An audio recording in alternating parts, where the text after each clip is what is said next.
He had a job. He had a home. He had a family. Then, in a matter of 6 months, everything disappeared.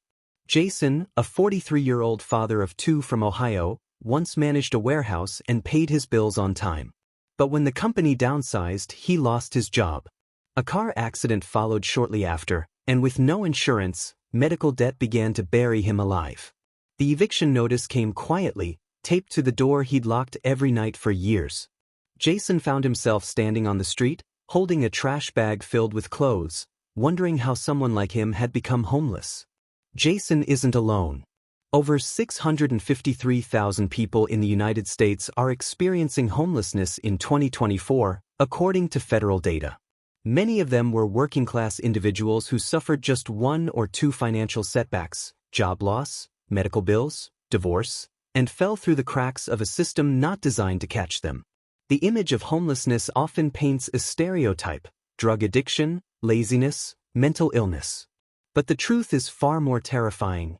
It can happen to anyone, especially in a country where 63% of Americans live paycheck to paycheck. Sleeping on concrete isn't just cold, it's dangerous. Jason spent his first nights at a bus stop, using his coat as a blanket and his backpack as a pillow. He was robbed on the 3rd night. On the 5th, it rained. The shelters were full, and even when he found one, he had to leave by 6 a.m., wandering until evening just to line up again. Public bathrooms became sanctuaries. Fast food receipts made him feel visible.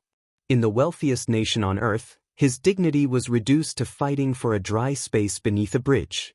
Homelessness doesn't just ruin lives, it drains public resources. Cities spend millions clearing encampments, dispatching emergency services, and incarcerating the unhoused. A homeless person in the U.S. can cost the system up to $35,000 a year in emergency expenses. Yet providing stable housing with basic support services could cost half as much. It's not just a humanitarian crisis, it's an economic one. But policy remains reactive, not preventative. Meanwhile, people like Jason suffer in silence, invisible in plain sight. Homelessness isn't just the absence of a roof, it's the erosion of self. Jason describes the depression that set in, the shame that made him avoid eye contact. The hardest part wasn't hunger, it was feeling like he no longer existed. Studies show that prolonged homelessness leads to trauma, distrust, and mental health collapse. When society treats you like a statistic, it becomes harder to believe you're a human being. And without that belief, it's nearly impossible to climb out. After 9 months of homelessness, Jason met a volunteer from a local church-run outreach team. They offered him socks, hot coffee, and most importantly, conversation. One small grant program helped him get into transitional housing. From there, he applied for warehouse jobs again. After 3 interviews, he got a night shift position. It wasn't perfect, but it was something. Eventually, he saved enough for a small apartment. That first night, sleeping on a real mattress again, he cried, not from sadness, but from relief. Jason's story is rare. Most people trapped in homelessness never escape without help.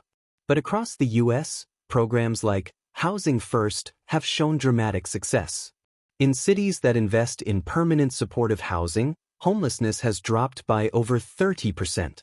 The key isn't just shelter, it's stability, mental health care, job training, compassion, and most of all, recognizing that people deserve help before they hit rock bottom, not after. Homelessness in America is not just a social issue, it's a moral test. It's a reflection of the cracks in our system and our silence as a society.